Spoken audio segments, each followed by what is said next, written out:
নমস্কার বন্ধুরা, সবাই কেমন আছো? আশা করি খুবই ভালো আছো। বাড়িতে কিভাবে খুব সহজেই বিরিয়ানি বানানো যায় সেটাই আপনাদের সঙ্গেই শেয়ার করব। চলুন তাহলে দেখে নেওয়া যাক। কড়াইতে কিছুটা পরিমাণ তেল দিয়েছি। দেওয়ার পরে তেলটা গরম হয়ে গেলে আমি পেঁয়াজ কুচি দিয়ে দেবো। পেঁয়াজটা একটু লাল লাল হয়ে আসলে আমি দিয়ে দেবো কিছুটা রসুনের পেস্ট। দিয়ে মশলাটাকে আবারও ভালো করে কষিয়ে নেব। এবার দিয়ে দেবো কাঁচা লঙ্কা কুচি, দিয়ে দেবো কিছুটা আদার পেস্ট, দিয়ে আবারও মশলাটাকে ভালো করে কষিয়ে নেব। এবার দিয়ে দেবো 1 চামচ হলুদ গুঁড়ো, কিছুটা কাশ্মীরি লঙ্কার গুঁড়ো আর একটু ভাজা মশলা দিয়ে মশলাটাকে ভালো করে কষিয়ে নেব। এবার মাংসের টুকরোগুলোকে দিয়ে দেব, দিয়ে মশলাগুলোর সাথে ভালো করে মিশিয়ে নেব। দিয়ে দেব 1 চামচ গোলমরিচের গুঁড়ো আর 1 চামচ ভিনিগার।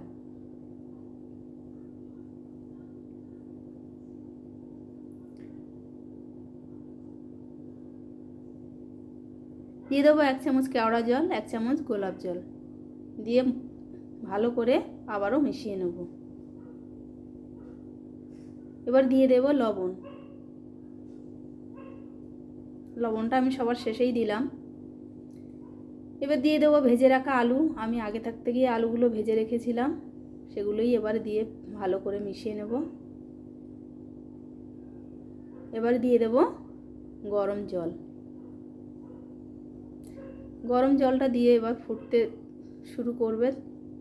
আমি এদিকে একটা পাত্রে কিছুটা জল নিয়েছি। জলটা ফুটে আসলে দিয়ে দেবো 1 চামচ লবণ,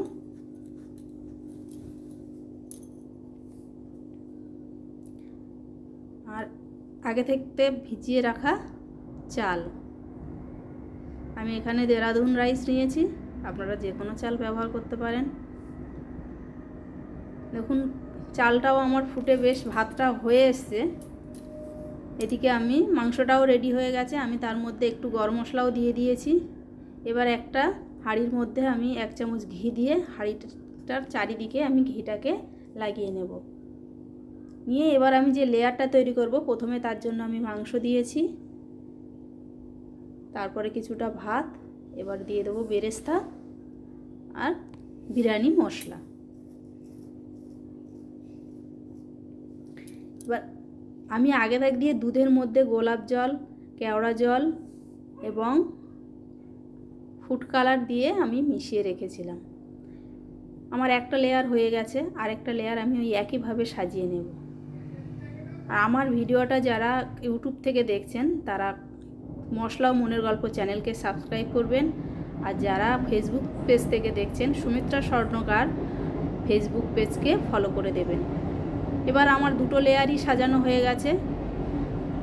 উপর থেকে আমি দিয়ে দেব মিঠা আতর।